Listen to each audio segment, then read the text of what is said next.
Okay, welcome everybody. Welcome back to It's Your Money. This is week 6.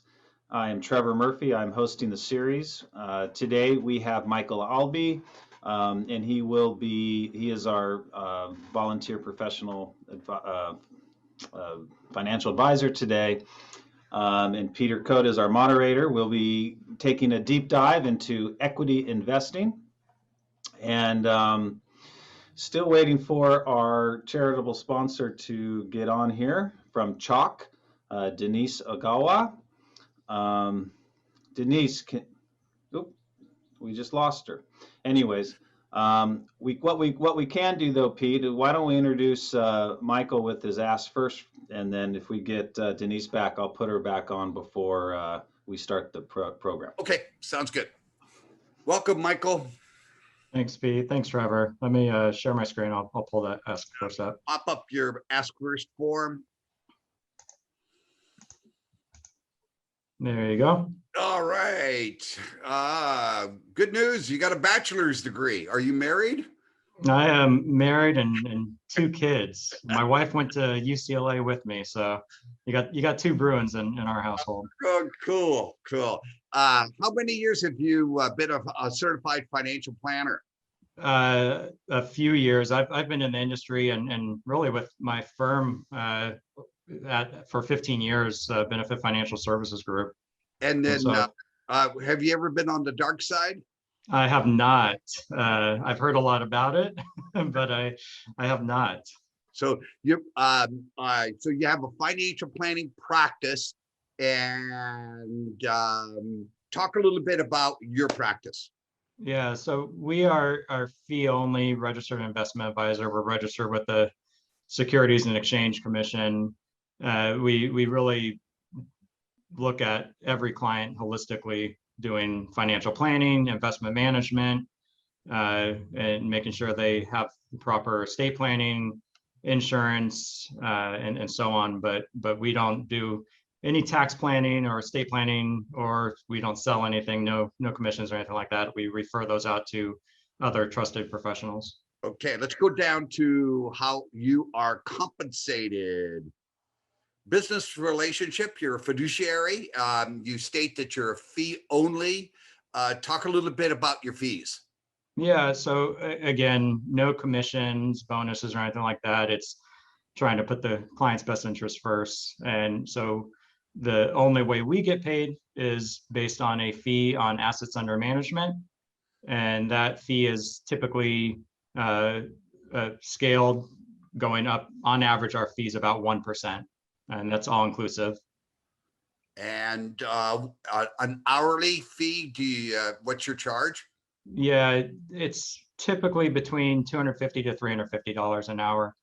And do you give any free time to somebody who wants to say, hey, I'd like to take a look at what you do, or do you provide a free analysis of somebody's portfolio? We do. We do that as a free analysis and what their risk is, what their portfolio looks like. Also, just from a financial planning, and we will give some free advice on that before we dig deeper if they want to engage us. Okay.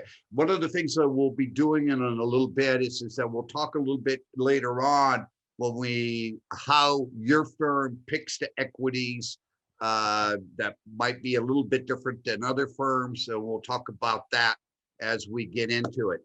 Trevor, is Michael's contact information is there, and you don't have your email address on there. Is that on another slide, Michael? It is on the presentation. Okay. So I think you guys are posting the presentation right afterwards. Yes. Yeah. So it's on that presentation for sure. Okay, good. Is Denise available?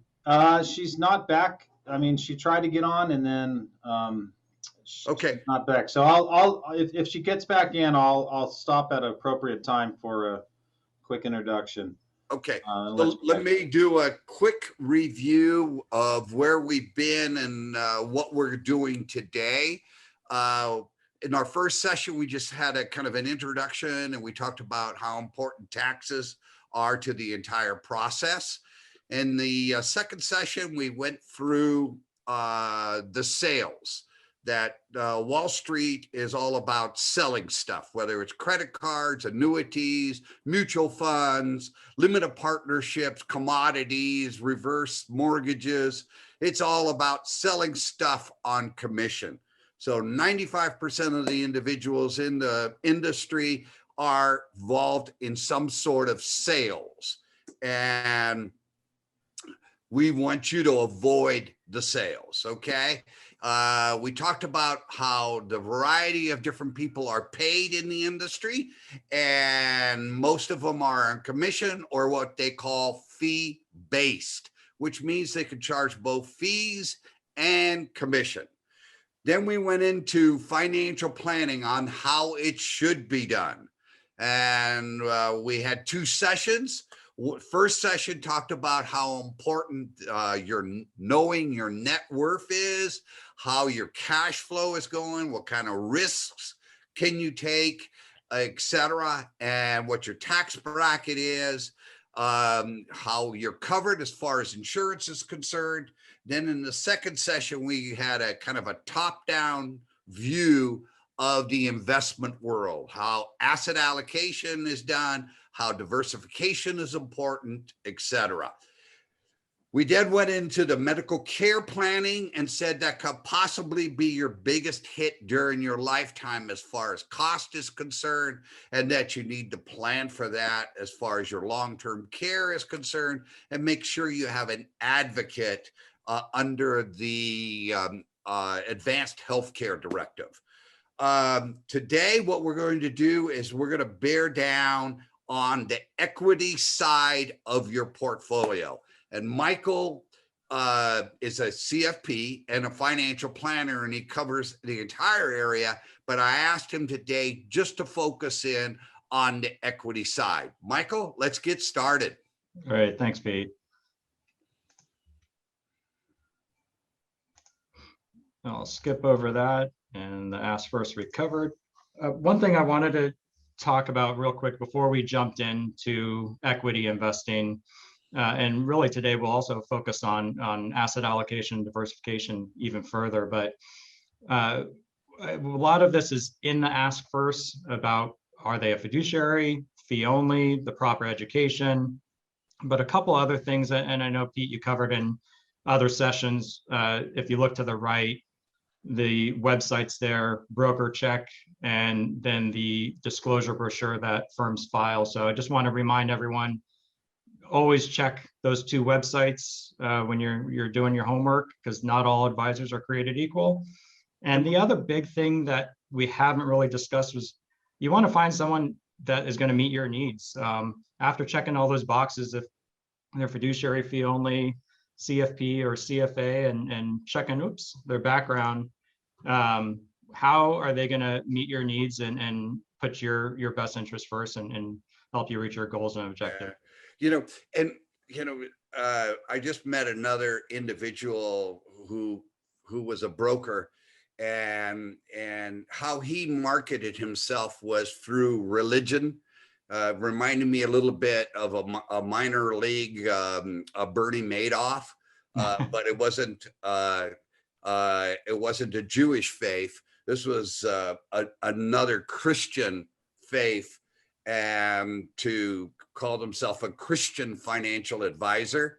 Just run for the hills. Financial planning and money management has nothing to do with a religion. There are crooks who are Jews, there are crooks who are Christians, and there are crooks who are priests. So keep your religion out of it. And money has, do exactly what Michael has on that side of the screen. Always check with broker check.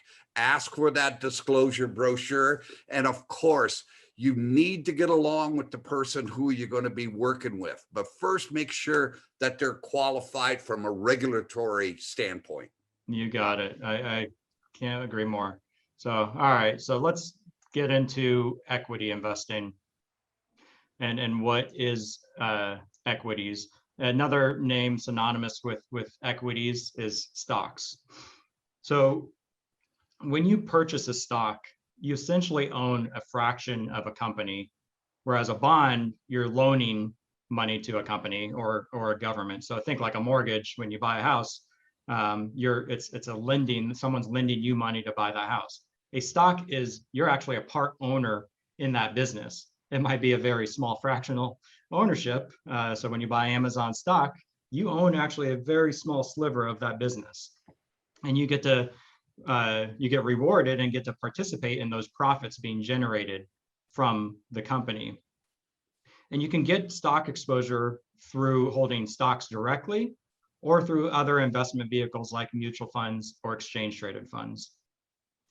Stocks reward their holders, one with dividends. That's the income from the ownership of stocks.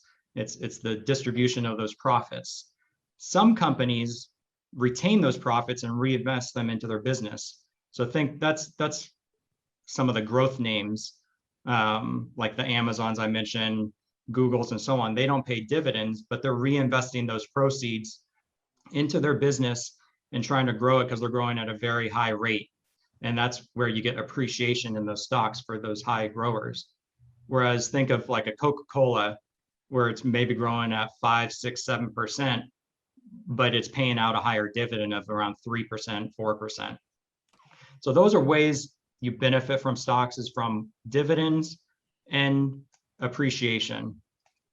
And historically, since 1950, the S&P 500, which is just the 500 largest names in the US index, has averaged around 11% annualized returns. About 8% of those returns were from appreciation, and about another 3 to 3.5% was from dividends. So what we always advise clients is really manage for total return. If you focus just on income, you get into concentration in certain asset classes like utilities or telecom type stocks. Or if you only look for growth names, you're going to be concentrating in certain healthcare or tech names, and you lose that diversification.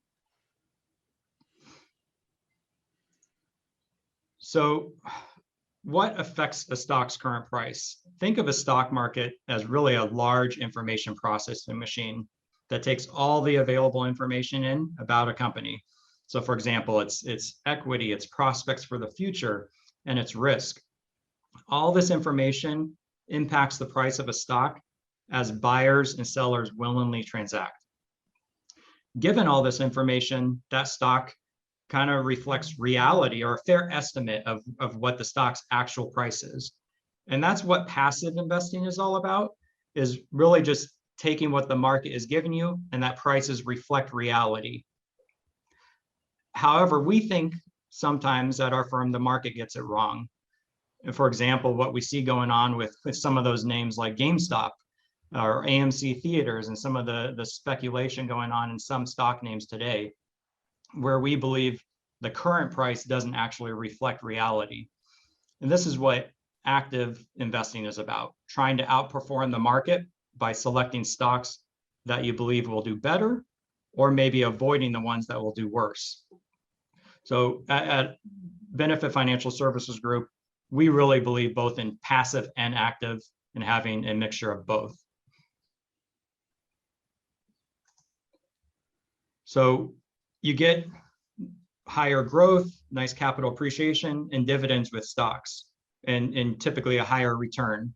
So we'll look, there's three kind of main food groups of investments.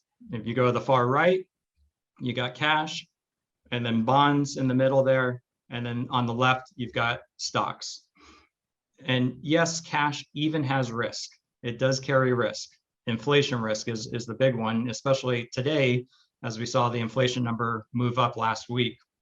And cash today is earning from 0 to 0.5, 0.6% on short-term CDs and money markets. And inflation's running around 2 to a little above 2% today. So you have negative real returns on cash. Plus there's opportunity costs. So think of, again, you're only earning 0.2, say, for example, when you can be earning 2% or 3% somewhere else. On the bonds, You've got the inflation risk as well. You've got interest rate risk and credit risk. I'm not going to spend too much time on those because I think Pete next week is the bond fixed income investing. Yes. Yeah. Um, Give me, Michael, my mother, when she was investing, the only thing she would ever invest in would be in CDs with a bank, because she was in control, went to the bank, etc. But today, as you said, I mean, the most you can possibly earn is maybe 1 or maybe 2% on cash. Um, Even in your conservative portfolios where you combine stocks and bonds, what kind of return is a really conservative investor can look to at your firm? yeah, we believe. I mean, we have only a few portfolios that are 100% bonds. Most every portfolio has some allocation to stocks to get that growth in there, because you're just not getting it. Like you said, I mean, you could have gone back in the 1980s and got a CD or stuck it in a very safe bond and earn a nice return over time. You're just not getting that today. So having some stocks and growth in the portfolio, we think is necessary. And returns, we're forecasting to be lower over the next decade than what we've seen the last decade. And so we're expecting anywhere from, depending on how conservative you are, 3 to 7% returns. Yeah. So a conservative portfolio, you're looking at maybe 3 to 5% annually. Yep. Okay. You got it. And that's after your fees and that's total return after taxes. Total return. Yeah. Okay. That's correct. Yeah. People have a hard time because you don't take commissions. So everybody sees your fees on a quarterly basis and they go, well, gosh, I'm paying him and I'm only getting 3 to 4%. Well, the bottom line is that you're not just paying for investments, you're also paying for other things, but it's much better than just having money in the bank in a CD. I believe so, yes. And I think what you just touched on, P, is when you have an advisor, make sure they're showing you net of returns, net of fees. So you actually know what your real returns are. And then we'll touch on it later on in the presentation. It's just being tax efficient as well in your portfolio and with your investments and stocks and bonds, because they are taxed differently. So the more money you can keep in your pocket and not give to Uncle Sam, the better. I'm sorry to interrupt you. Let's talk a little bit about stocks and the risks there. Yeah, no worries. So you can see stocks have more risk than bonds and cash, and that's typically the more risk you take, the more reward you can hopefully get.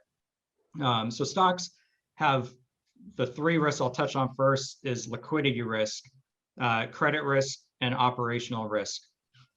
So liquidity risk is that certain stocks during certain moments in time may not trade quickly enough and therefore impact market price. So think of like small company stocks, especially going back to February, January, or March of last year during the COVID sell-off.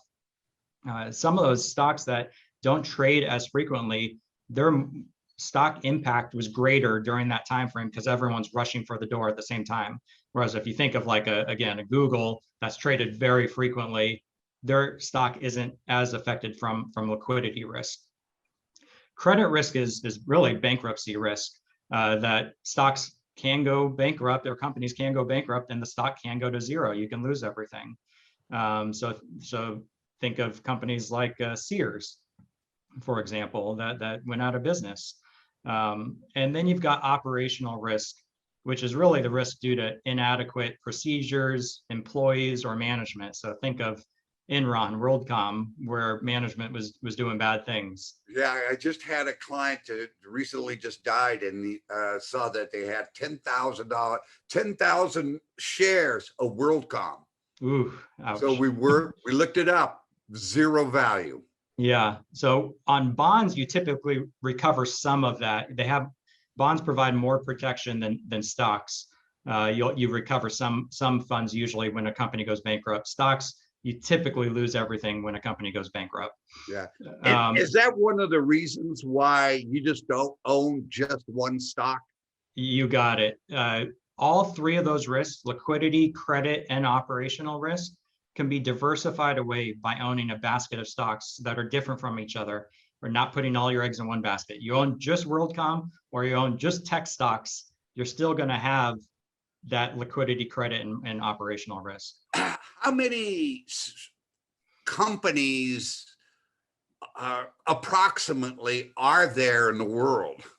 Oh, geez. I think it's, I mean, around 7,000, 8,000, 10,000. Yeah, it's just huge number. I have no idea either, but you stumped me, Pete. I don't know the number off the top of my head, but yeah, it's a lot. Yeah, we're talking diversified.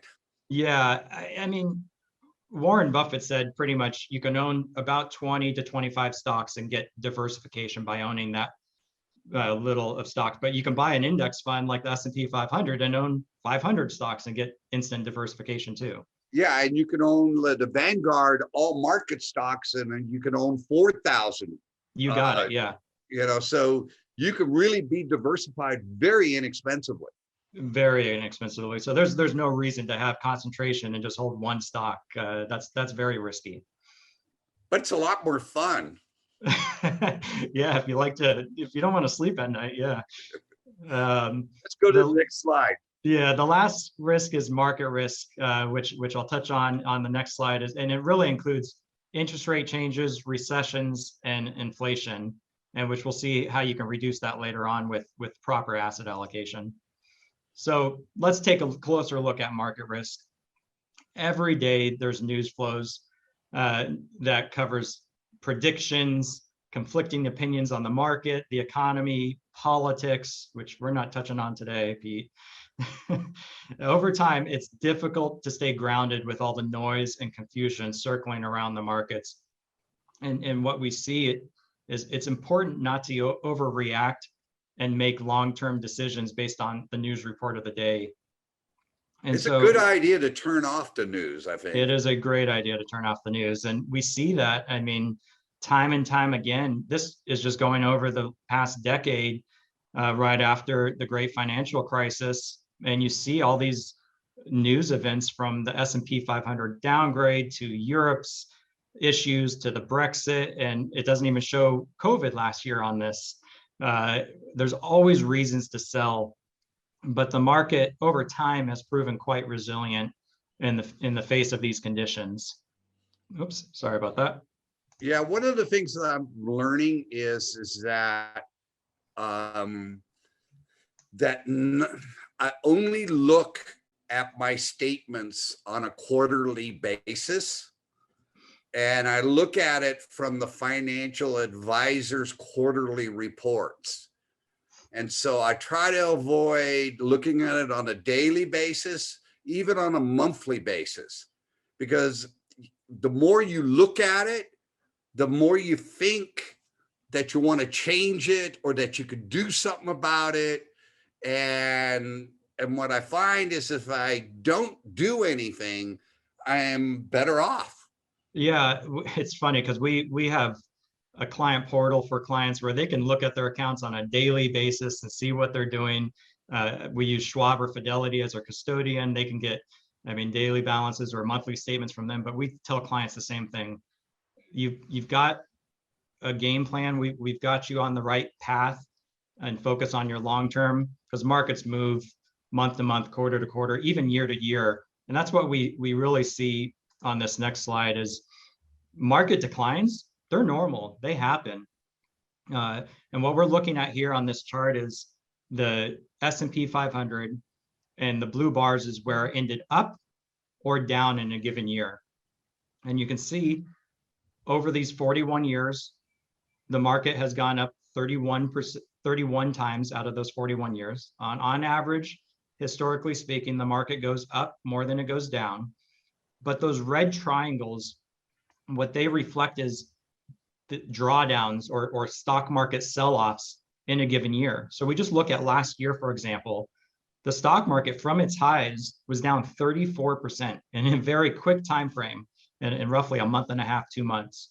But it ended the year up 16%. And so volatility is normal. It's part of investing. And especially stock investing. It's not fun to go through, but that's why if you focus more on the long term and what your goals and objectives and sticking to your plan and not looking daily, like you mentioned, Pete, you're going to be much better off. Yeah. And markets are emotional. Investing can be emotional. It's important not to panic and sell when markets go down, because when you do, you pay a heavy cost when you let your feelings dictate decisions. It's what do you see from your clients? If I love this chart because I think it's so true, but where do you see your clients if you had to guess on this chart? Yeah, I mean, every client is different. There's every client's somewhere else on this chart. I mean, I would say the average is probably at the enthusiasm, exhilaration stage.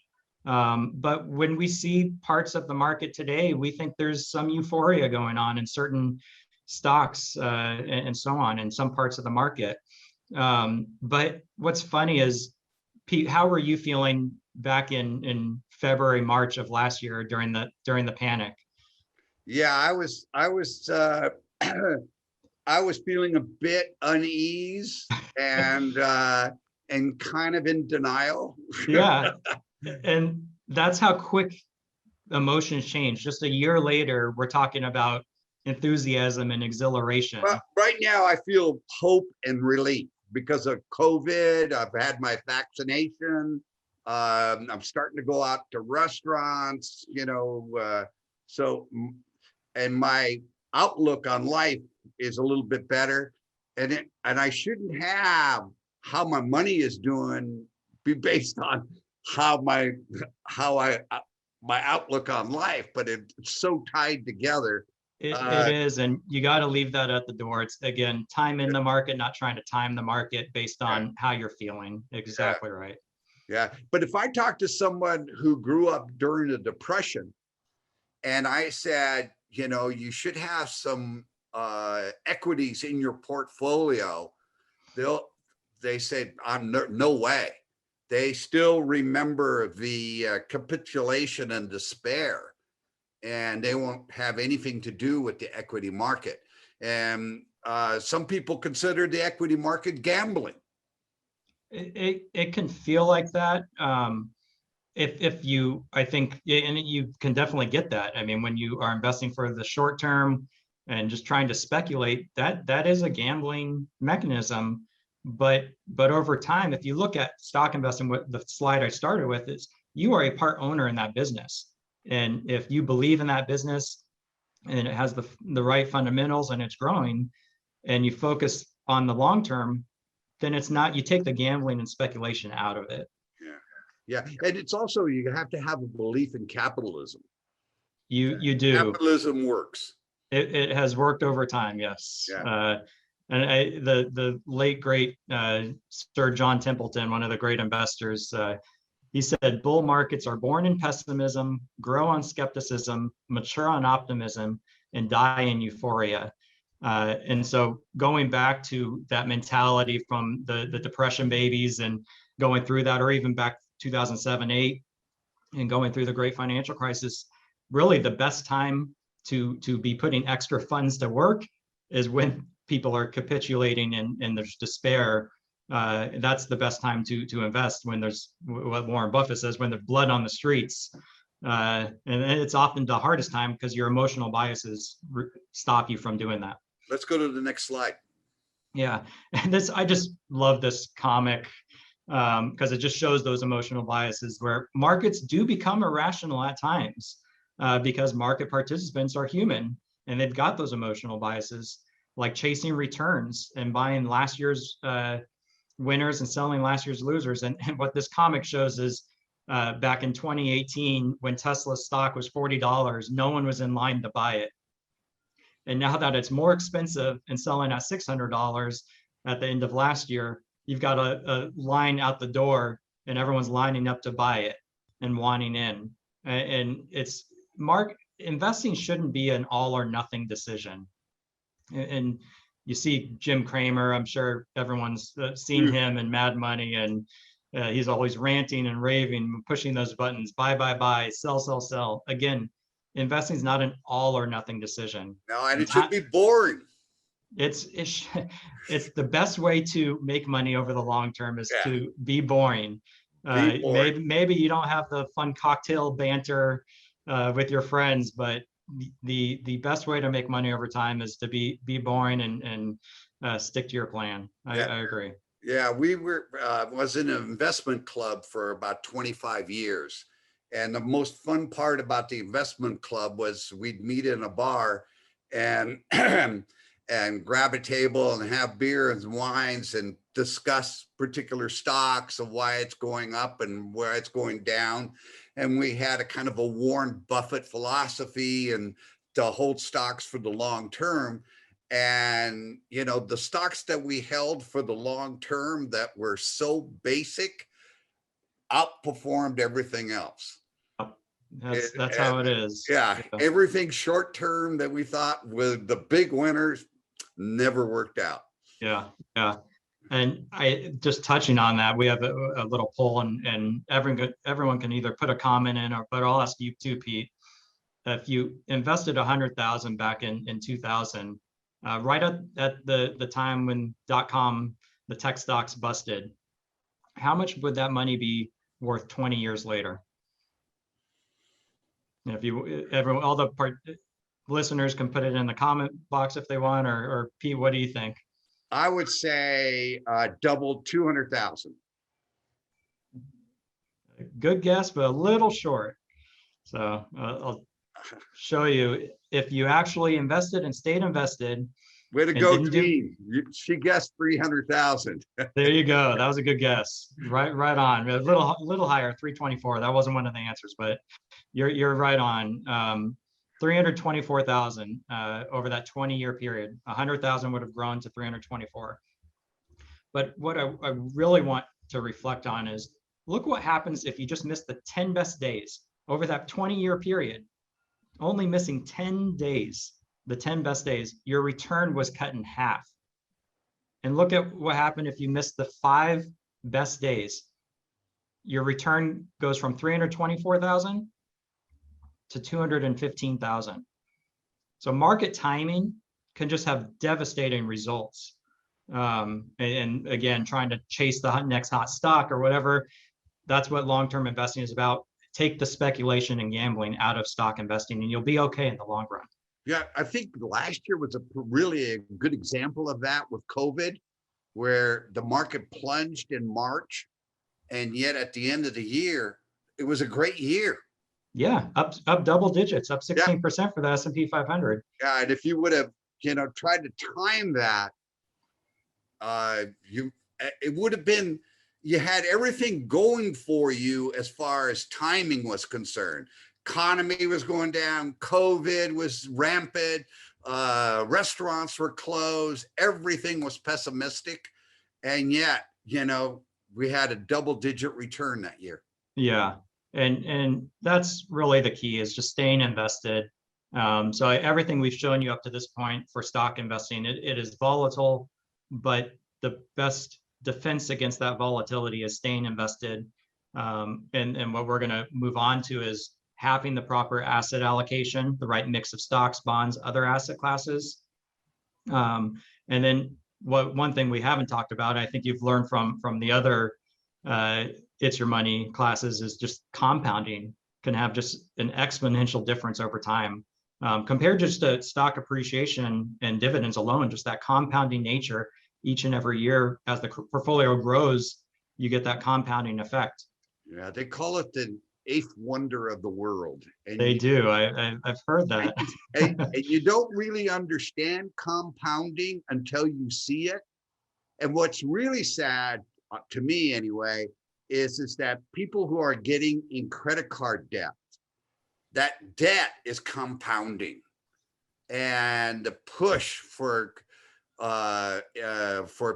younger people, especially, to spend money that they don't have. Yeah. It's almost a compounding in reverse. It is. You're exactly right. And that unfortunately, we've seen that with some of the younger generation, just being under a pile of debt and they can't get out from under it. So Next, that's, I think you're going backwards. yeah, it Here we went go. backwards.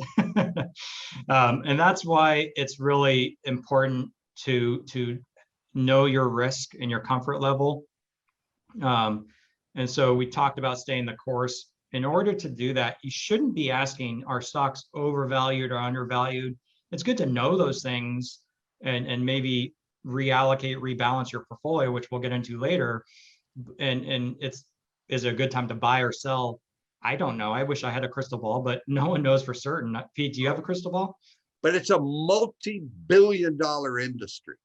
Oh, trying to guess that. Jim Cramer, MNS, the news business channel, Yeah. newsletters. I mean, multi-billion. Yeah. You know, on the issue of good time to buy or sell. Yeah. So what everyone should be asking, and this is what I do as a financial planner, is ask how much can you lose before you deviate from your overall plan and asset allocation. If the market's down 20%, are you okay sticking to, or if your portfolio is down 20%, are you okay sticking it out and riding through those waves? If the answer is no, then we've got a problem and we should be addressing that up front before that 20% decline happens. Yes. And really, time horizon is huge and really matters. And it's important when you choose your overall investments and asset allocation. And so what we look at on this chart is different time frames going back to 1950. And since we're speaking just on equities today, we'll focus just on if you had 100% stock portfolio, which I assume no one does here in this audience, which I hope not, unless they're very well off and this money's for their heirs and so on. But what we look at is, if you look to the far left of this chart, the green box in the 1 year category, going back to 1950, the best return in any given year was up 47% for stocks. The worst return in any given year was down 39%. And that just shows you the range of outcomes in any given year is huge. I can give you my best forecast. Other people can give you best forecast of where stocks are going to end up at the end of the year, but the range is just huge and massive. And it's very hard to know. But if you extend your time horizon to 5 years, 10 years, or even 20 years, and yes, retirees, when they retire, they still hopefully have 20 years in retirement. Exactly.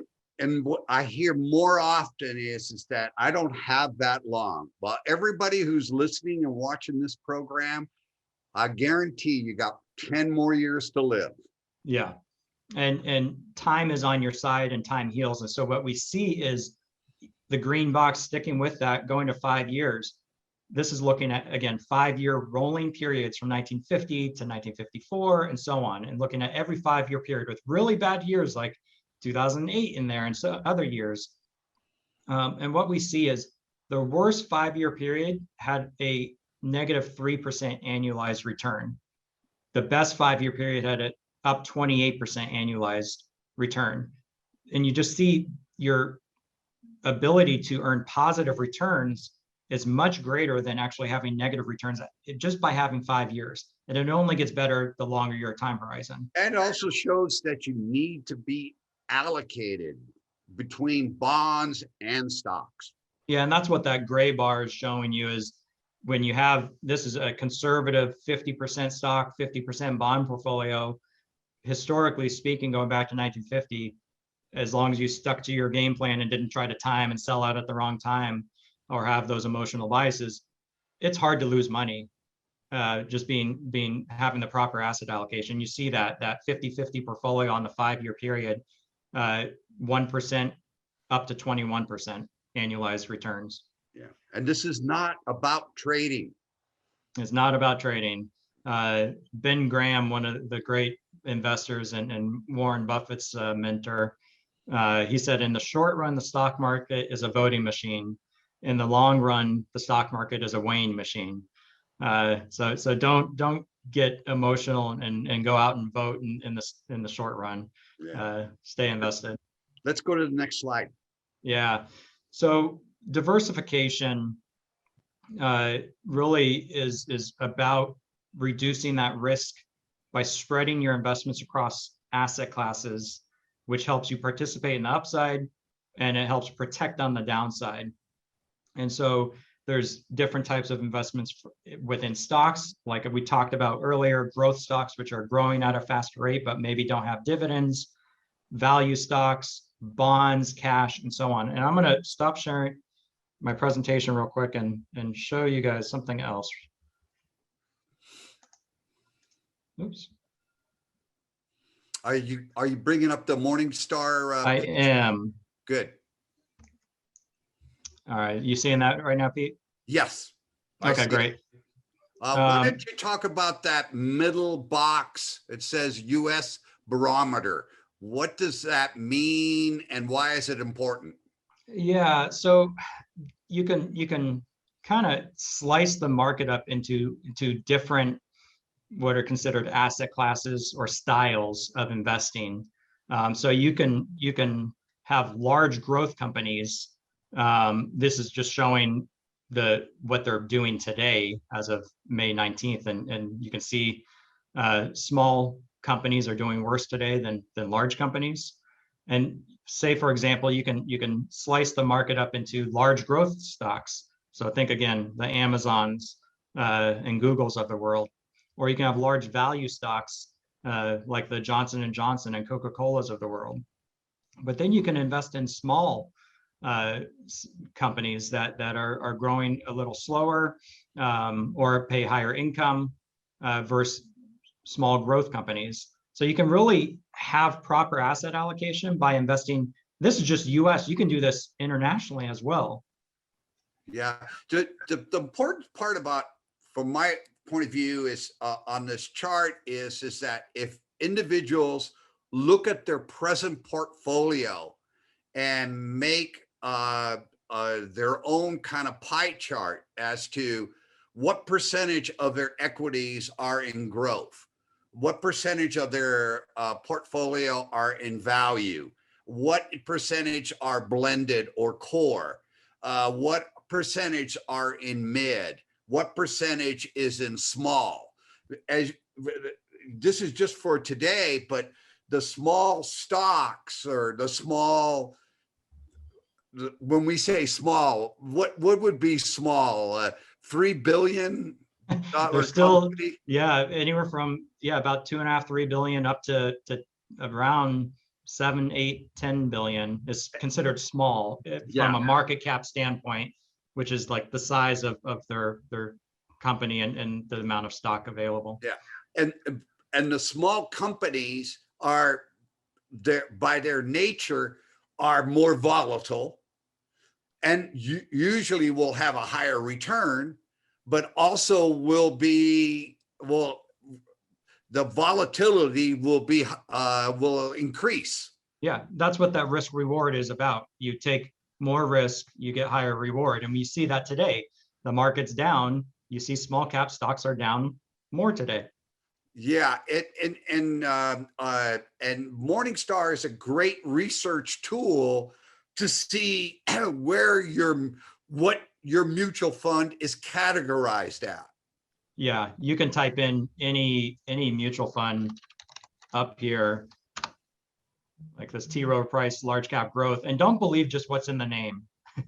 A lot of times the name can be deceiving, but you can see the category right here, large growth, and then it shows that investment style box we were talking about, and this fund has more growth names. But when you look under the hood, it actually has some small and medium size names as well. Yeah, but the important thing is that of the style boxes, you want to be diversified, and so you don't want to have all growth stocks. You don't want to have all small caps.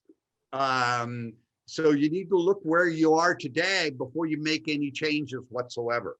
Yeah, portfolio, and we're going to touch on portfolio construction a little later, but that's exactly right. Having the right percentages in the portfolio and so on. And then if you go back to that Oops. original Morningstar page. Sorry, let me pull that back up. I apologize. No problem. The previous page, yeah. On the left-hand side of the screen, it talks about U.S. small cap, U.S. mid cap. These vocabulary words are used to describe mutual funds, also index funds. So the S&P 500 what would that be classified as, Michael? Yeah, the S&P 500 index would be large cap core. It's going to provide both growth and value exposure, and it pretty much plots right in the large cap growth category. The NASDAQ is typically more tech heavy, and so that's usually more large cap growth oriented. The Dow Jones is also mostly core large cap stocks that are historically was more industrial focused. It's moved away from that. Could you click on global as well? Yeah. So global or international, you're also doing diversification in that area, I assume. We are, and we recommend having international exposure for all portfolios, even conservative portfolios, because international stocks typically are more risky, again, greater reward, but that's what diversification is about, is combining all these asset classes together, and you actually get to reduce volatility even by combining riskier asset classes because they react differently in different situations. Just because the stock market in the US is going down, you can see, for example, the Hang Seng, which is China, was up for the day. And so that's what diversification is about, owning countries like the UK, the FTSE, or the Nikkei, which is Japan, or China, or Germany, the DAX. So you can get exposure to other international markets as well. And then you can get commodity exposure as well and other alternatives. We won't go there too much. We're talking about stocks today. Yeah. Do you own any commodities in clients' portfolios today? Just asking. A little bit. We have a very small position in gold. Okay. And that's really from a portfolio diversification standpoint, because gold is what we call an uncorrelated asset. It moves on its own rhythm. It moves not in lockstep with stocks and bonds. And so from a diversification, gold is very volatile. So you only want a very little bit in it. And do you put that in a small account or just in your larger client accounts? We actually own it through an exchange traded fund. And so it's a very cheap way to get exposure to gold. We put it in from a tax efficiency. We put it in retirement accounts, not taxable, because gold is taxed a different way than stocks and bonds. And what percentage of your portfolio would you? We typically, on the overall portfolio, own anywhere from 1% to 3% only. Okay, all right. Very small allocation. Okay, I would not recommend it for your conservative investors. We do not recommend it for conservative investors, correct.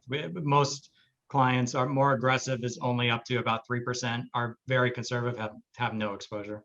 Okay. Yeah.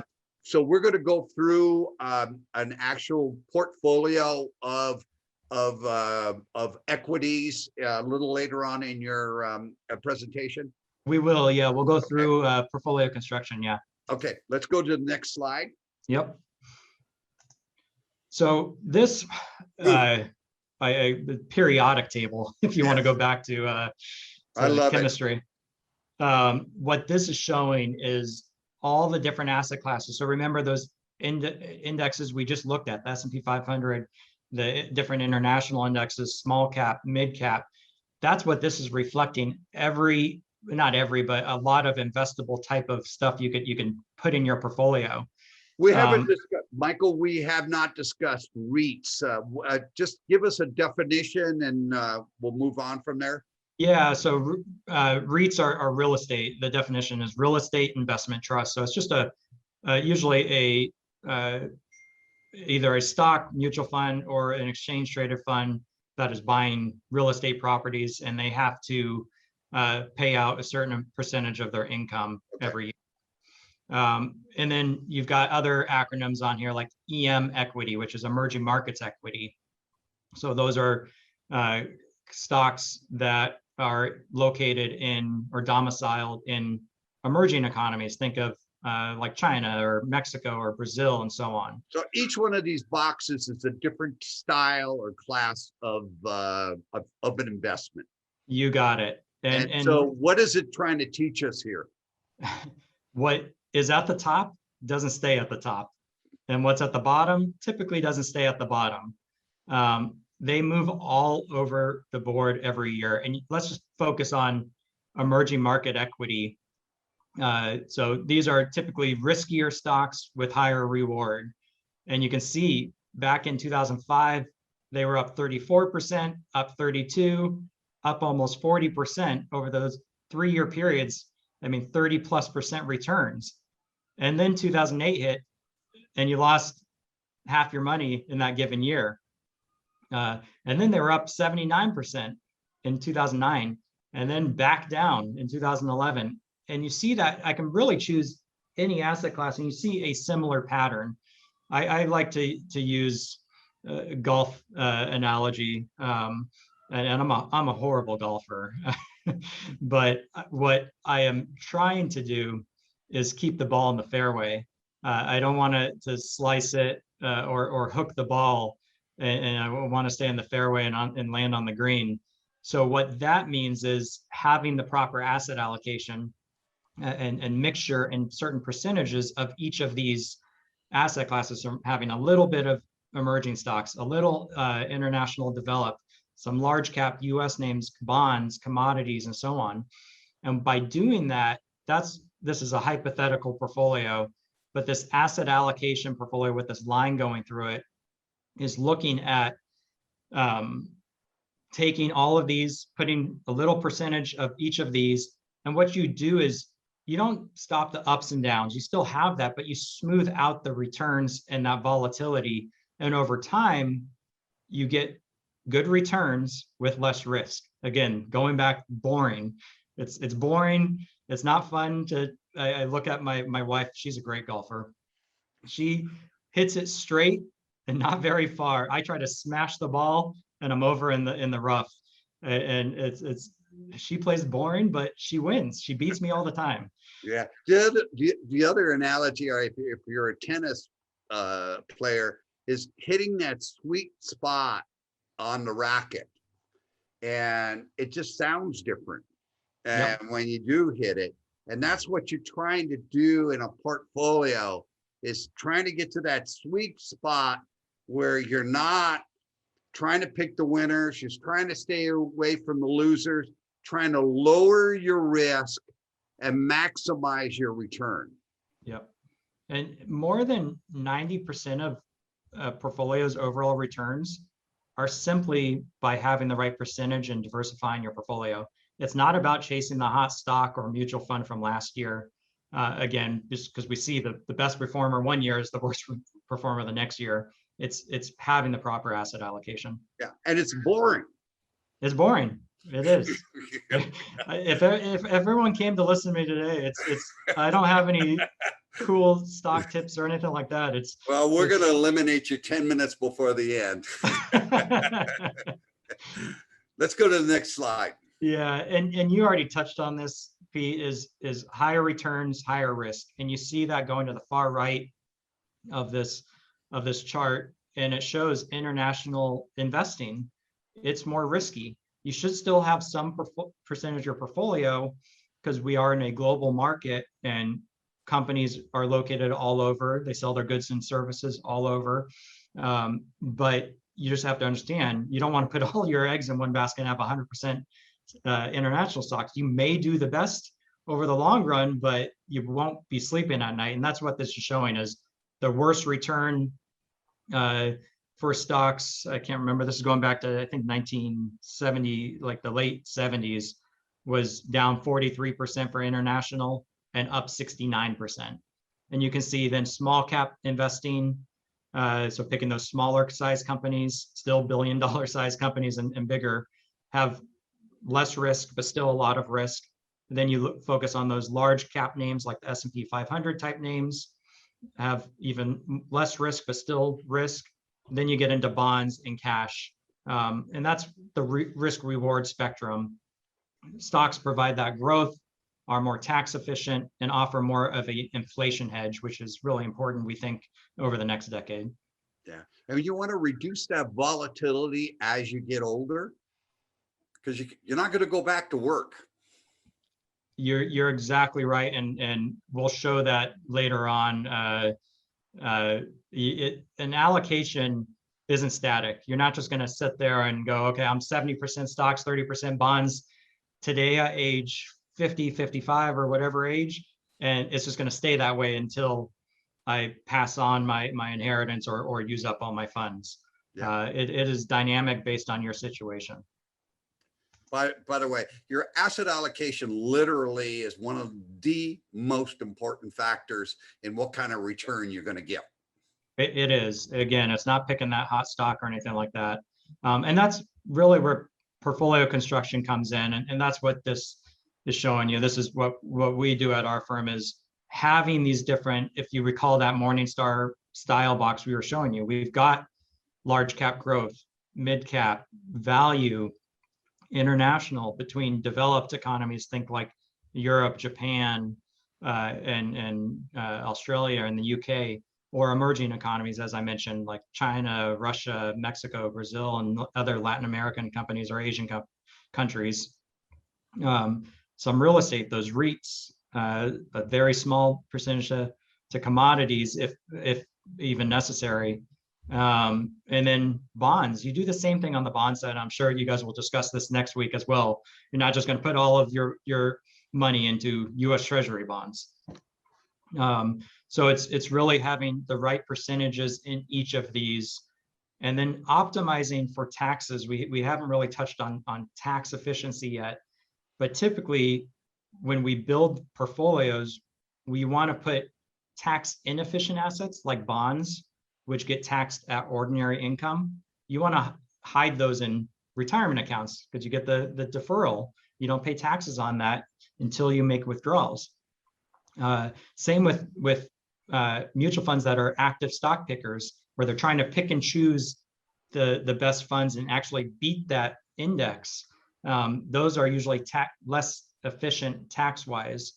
They produce more capital gains. So you want to put those in tax-deferred accounts. And then in your taxable brokerage account, you want to hold stocks, common stocks, or exchange-traded funds, which are more tax efficient. So it's not just about picking the right percentages of all these different asset classes and styles. It's also thinking about it from a tax standpoint and being efficient on taxes. And also based on what your net worth is, what kind of cash flow needs you have, how much you're willing to risk. Yep. So a lot of factors go in on the front end. It should not be done after the fact. This is all the front end stuff. And then it's constantly reevaluating that, because things change in life. Your risk could change over life, the amount of risk you're willing to take. Or you go through a major life change, you lose a job, your cash flow changes, things change. It's not static. No.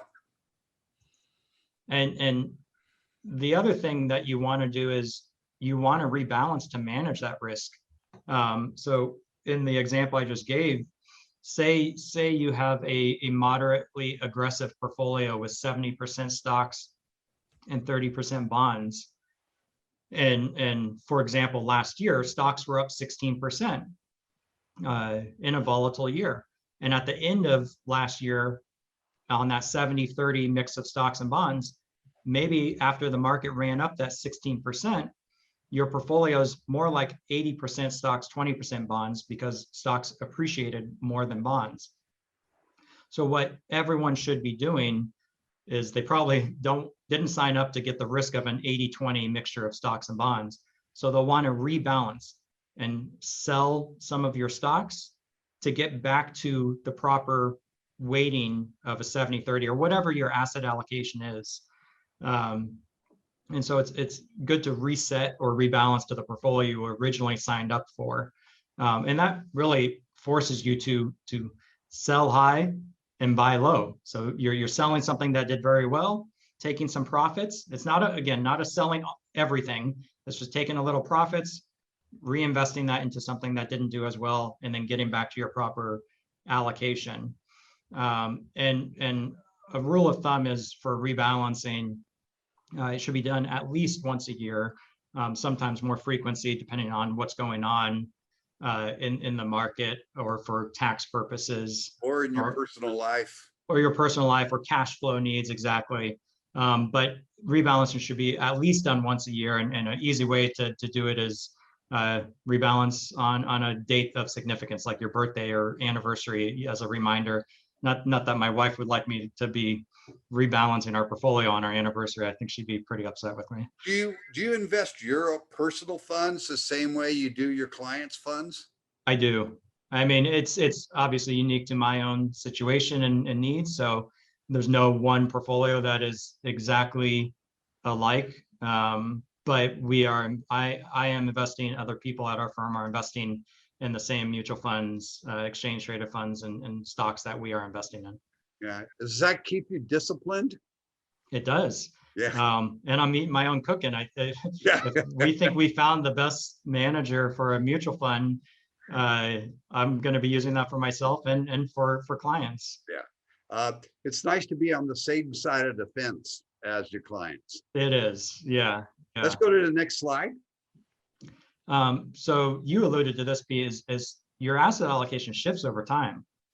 This is just an example showing a moderate portfolio for age 60 to 69, and then you get more conservative as you go through retirement and you get older. Either your time horizon shortens. Again, going back to time horizon, we mentioned having some stocks in your portfolio still, because even when you reach age 80, hopefully, and statistics show it, if you've reached that age, you still have a very high percentage to get to the early 90s. Yeah, even 100.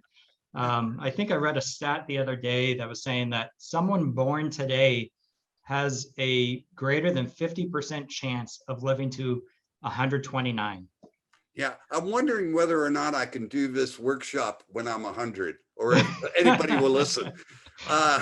We're gonna freeze you like Ted Williams. Yeah. If we made this age 60 to 69, this moderate portfolio, into a growth portfolio, what would you change in here? Yeah, it's really, first place is the mixture of stocks and bonds.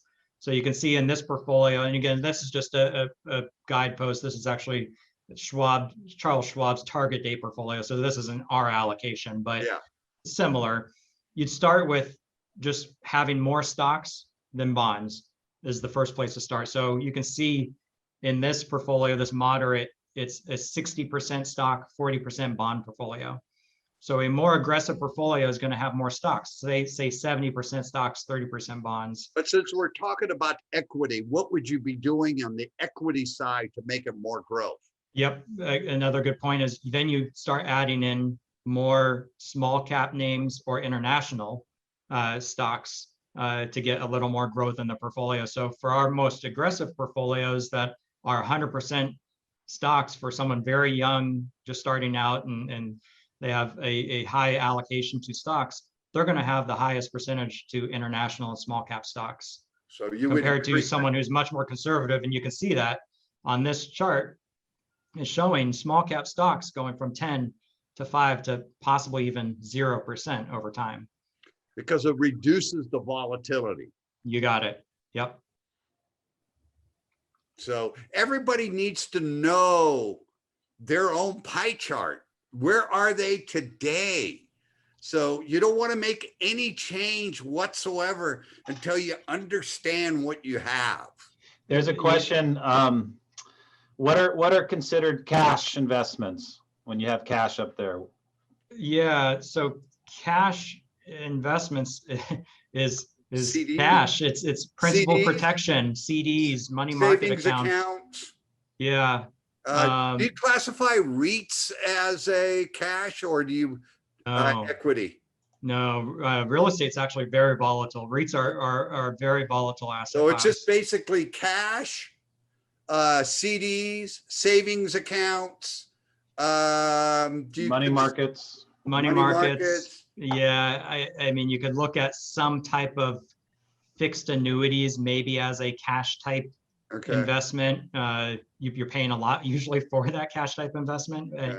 And our own Paul Horn spoke a couple of weeks ago on the annuity section. But Yeah. Okay. yeah, I But cash. you know, one of the things that we haven't discussed either is, do you take a look at how much Social Security people get, whether Yes. or not they have a pension plan? In other words, what is their cash flow like? Yeah, that's exactly. It's what's your time horizon, what's your cash flow? Because cash flow, if you've got, a lot of people don't get pensions anymore, but if you have a pension, like you teacher, my wife's a teacher, she's going to have CalSTRS, and then all of Social Security, we'll have a base cash flow coming in. Yes. So maybe in our situation, we can afford at retirement to be more aggressive because I've got a base cash flow coming in, whereas someone who doesn't have that cash flow coming in can't afford that risk and volatility in their portfolio. Yeah, and that's why you can't listen to Susie Orman.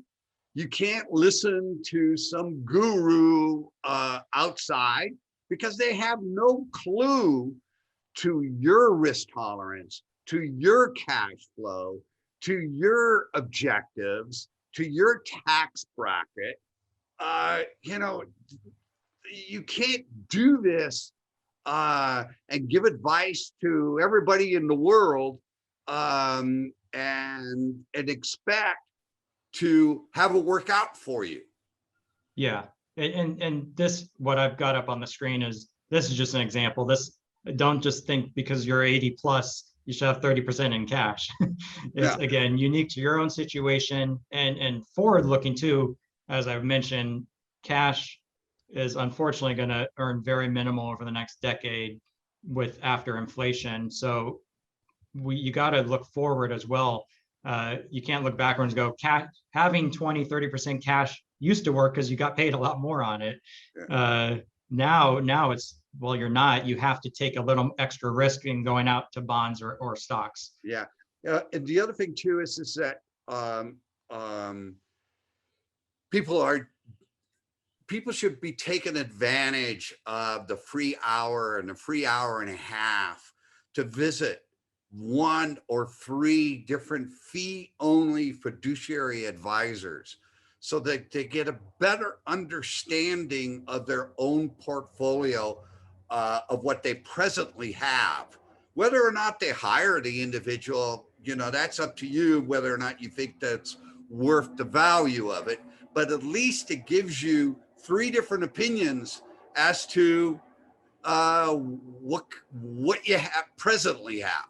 Yeah, and what we do for all clients or non-clients is we have a complimentary risk analysis, and afterwards, when this presentation is posted, you can just click on this link and you'll take a risk assessment, which is about 10-15 questions. It takes less than 5 minutes, and then our team's notified, and we can tell you based on your risk score, and after having a call with you, here's what we think for your situation is the proper risk amount of stocks and bonds and types of stocks you should have.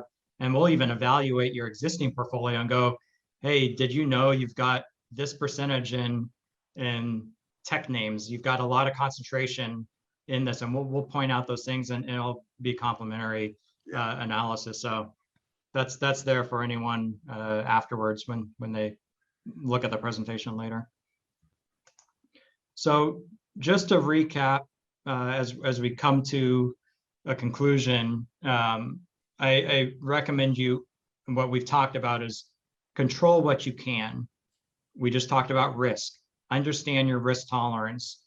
Create an investment plan that fits your needs and risk tolerance. Don't just go off what Susie Orman said, Jim Cramer, or what you just saw on that last slide going, oh, it says, Mike says you have 20% in bonds. No, it's unique to your own risks and needs and goals in life. And then diversify. It's boring. Everything I've said today, hopefully you've enjoyed it, but the best way to make money is be boring.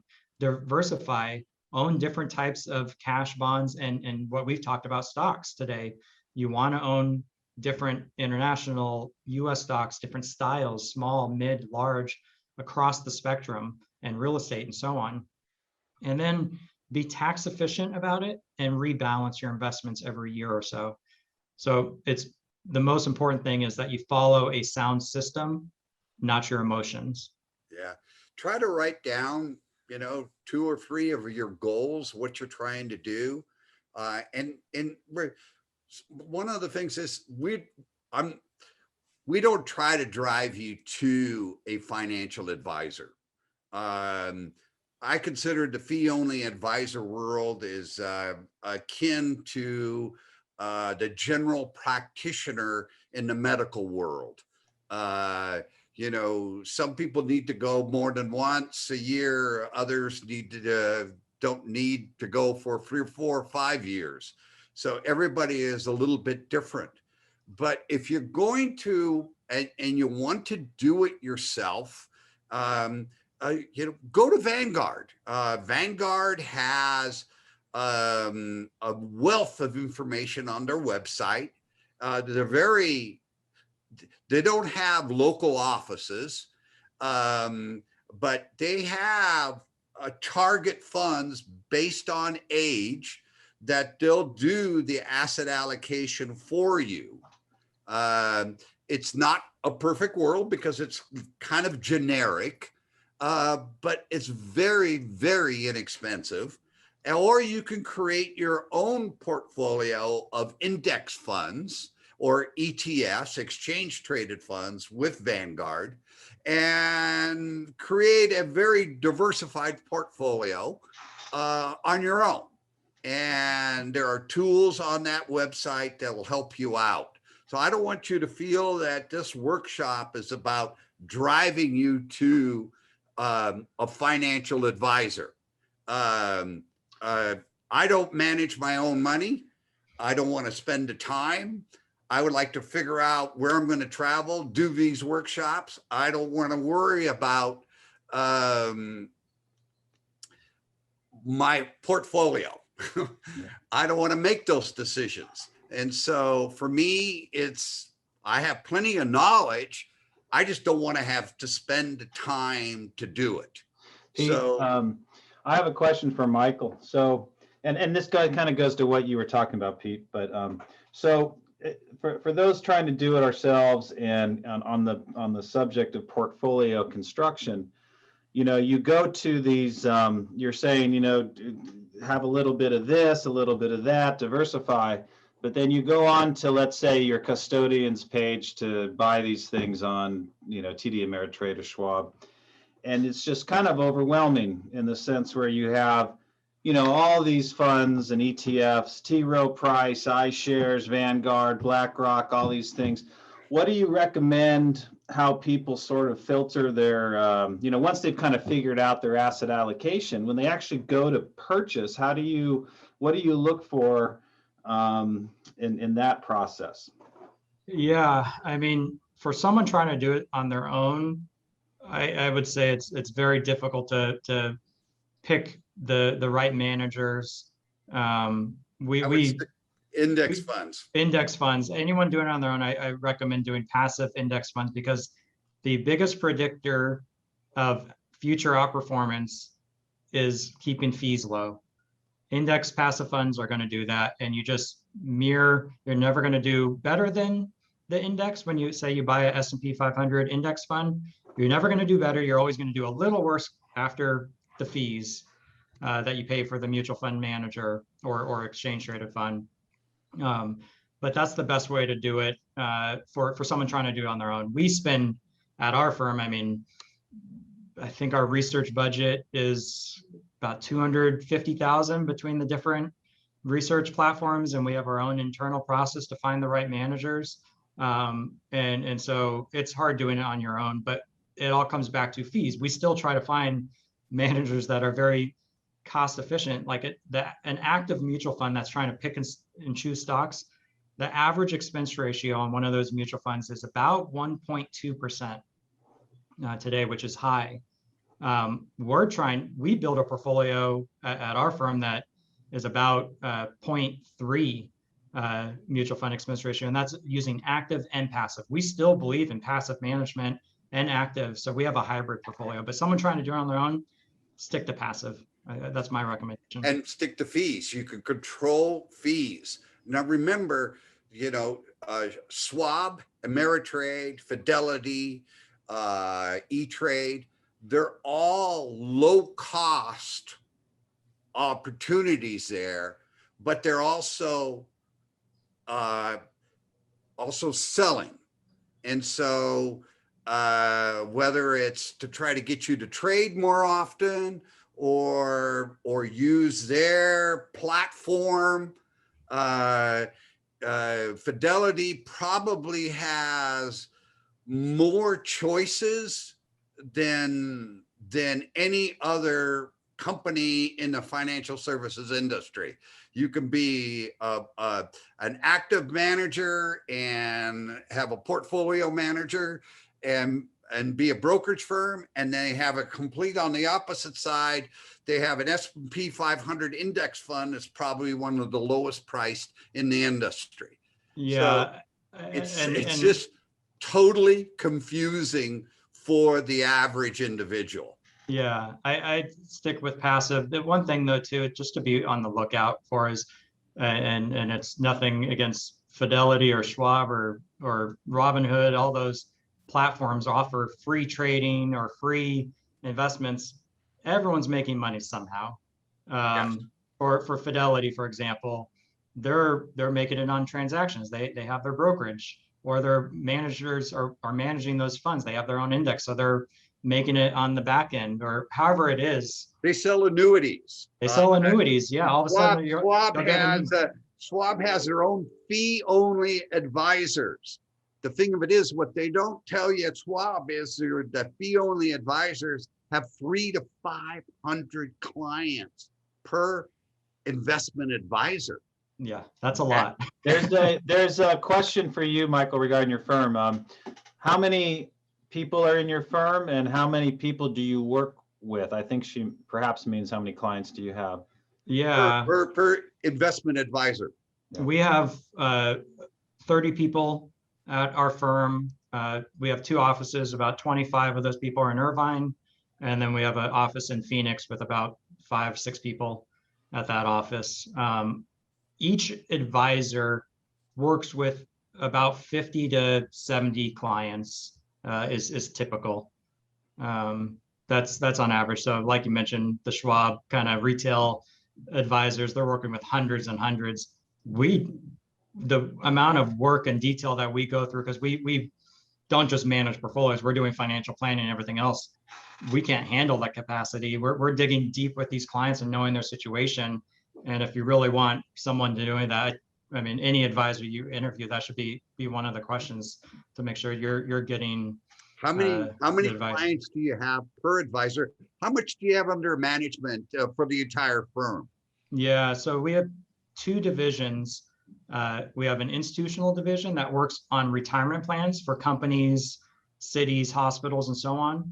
And they consult on about $15 billion. And then our wealth management division, which works with individuals, we manage about $1 billion.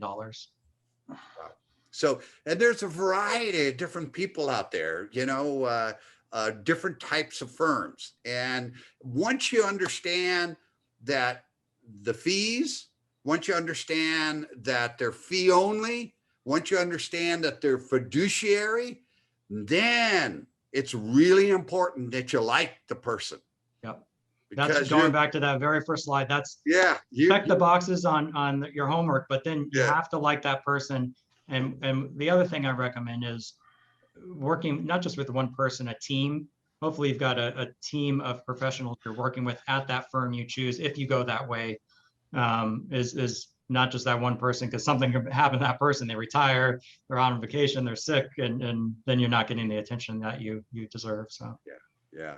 And if you're going to do it on your own, it's Vanguard has two choices. You can do the target funds, or you can pick out the index funds that you want to have certain percentages with.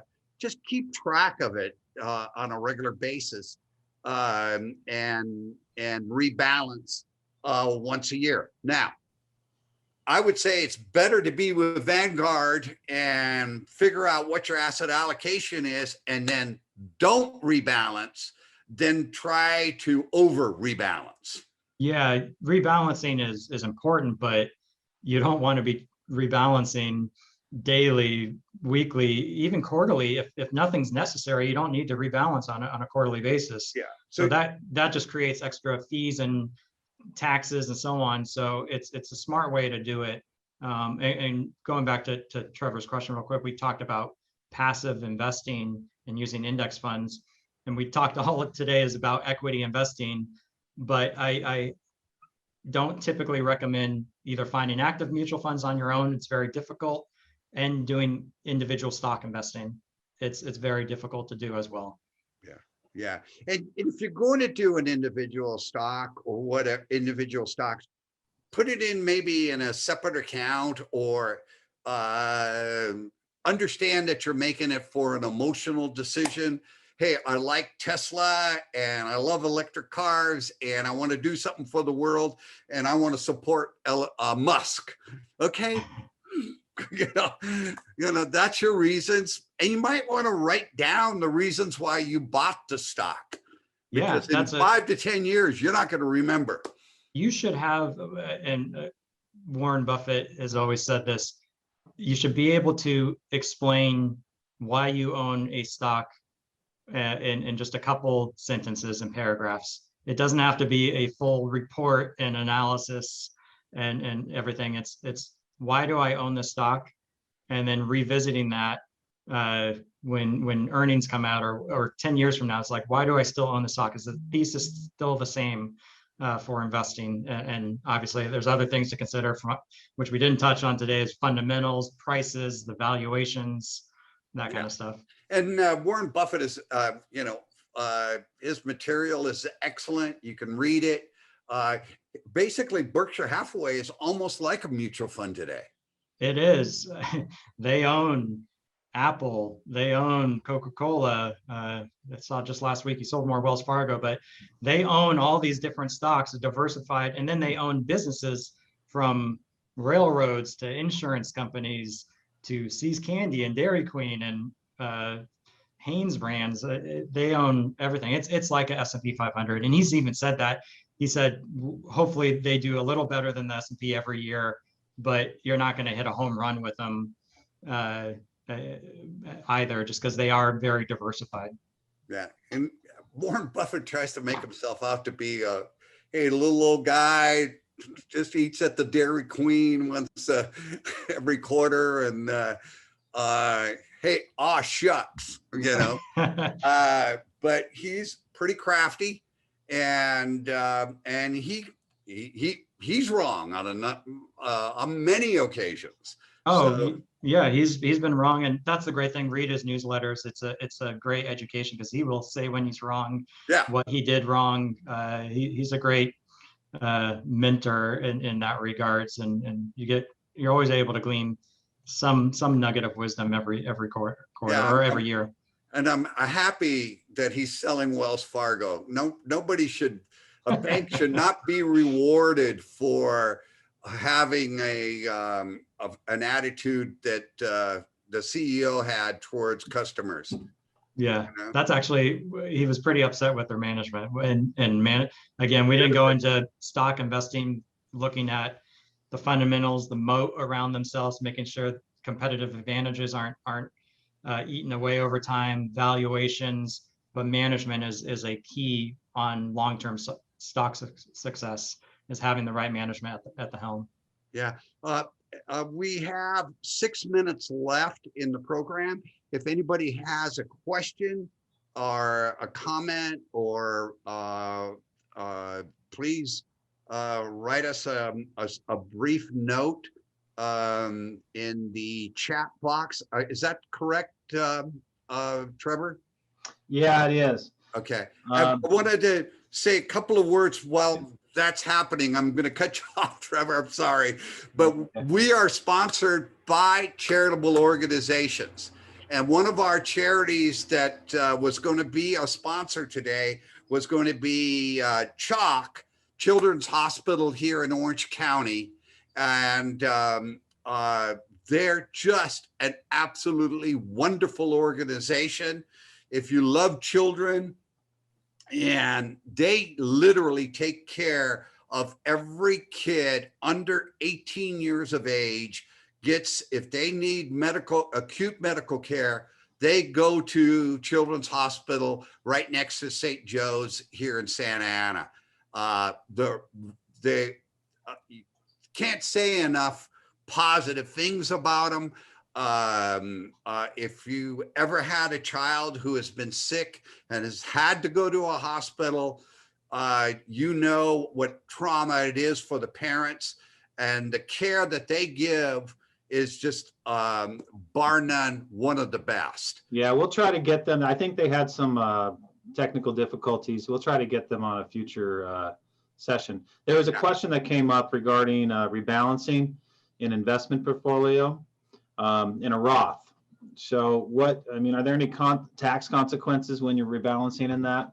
No, there's not. And we recommend rebalancing as well in a Roth. It's just, again, trimming what's done well and then reinvesting in something that has done not as well or worse. There's no tax consequences. What we do recommend is in your Roth, though, it's growing tax-free forever. So you usually want to put your more aggressive holdings in your Roth. So I think stocks should be more in your Roth account. Small cap value, small cap growth. You got it. Yeah, small cap international. The higher risk reward stuff should be in your Roth because that's hopefully growing at a higher rate over time, and that's growing tax-free. And that Roth, you're not going to touch hopefully for an extended period of time. Correct. And the other thing too is really looking at your portfolio holistically on a combined basis. So if you've got a Roth account, that's one slice of the pie. You've got your taxable brokerage account as another slice. You've got your IRA or 401k as another slice. They should all be working together and looking at the whole pie, not just one account. You shouldn't be buying the same investment in each and every account. You're just duplicating transaction costs. Plus tax efficiency, like I said, you want to hold stocks typically in a taxable account because they are taxed at a lower capital gains rate if you hold for more than a year, or in a Roth account because you're getting tax-free growth. Yeah, and remember, you can spend capital appreciation. Yep. And I mentioned it earlier, manage for total return, not just for income or just for appreciation, because then you start getting concentrated in certain sectors or types of funds just looking for that type of investment. Remember, today for a married couple, you can spend or gain $70,000 worth of capital gain income tax-free. What about another question regarding your firm? Do you have a minimum, Michael? Not really. We really we've always looked at it since Pat Power started the firm. We want to help anyone and everyone. We even if it's just giving some advice, we're here to help. So we do have investment solutions and programs where we strip out financial planning and you can invest as little as $5,000, but it's more stripped down. It's just investment management. Typically, if we're doing financial plans along with investment management, our average portfolio size is above 500,000. Our average portfolio is about $1 million, but we have kids of clients, plan participants from our retirement side with as little as 5,000 up to $20 million clients. So it's all over the board. I highly recommend getting grandchildren and children involved with a fee-only advisor. Yeah. that's why we have really no minimums, because we're wanting to help out children, grandchildren, and so on. That's great. Okay, well, thank you, Michael. That was wonderful. That was a lot of information, and we made it through an hour and a half. Just flew by. Next week, we're going to be going into the other side, the fixed income or bond investing. Pete, you want to give us a quick synopsis on what to expect? Yeah, the bond's about 10 times more complicated than the equity side. And the transparency on the bond side is about a 1/10 of the transparency that the stocks have. So this is a much larger market, the bond market, and it's you need it. And I think most of everyone will enjoy the particular session. Michael Lewis wrote the book on bonds and a liar's poker, and it's a treacherous area for the unknown. Yeah. Okay, great. Yeah, a lot of vocabulary. So come caffeinated. So we'll see you next week. We'll also see many of you tomorrow for week 6 of It's Your Estate. But thank you very much, and have a great rest of your day. Thanks, you, Michael. Guys. Appreciate it.